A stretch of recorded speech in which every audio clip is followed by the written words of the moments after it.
Hello नमस्कार guys. आजच्या दिवसाची सुरुवात झाली होती ब्लिंकिटने. तर आज सकाळी मी ब्लिंकिटवरून काही ऑर्डर केलं होतं. त्याच्यामध्ये मला बटाटे रिसीव झाले होते 1 किलो, नंतर आलं आणि मिरच्या रिसीव झाल्या होत्या आणि अर्धा लिटर दूध, जे मला फक्त 110मध्ये मिळालं. डिलिव्हरी ऑलमोस्ट फ्री होती.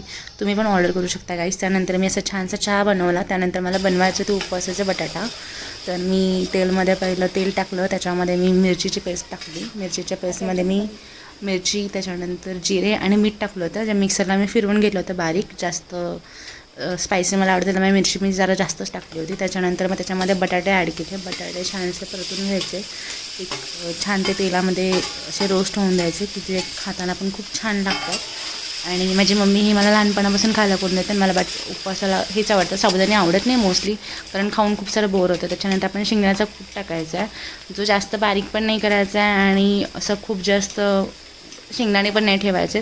मीडियम त्याच्यामध्ये ठेवायचा. म्हणजे जे टेक्स्चर आहे ते तुम्ही बघू शकता मी कसं केलं आहे.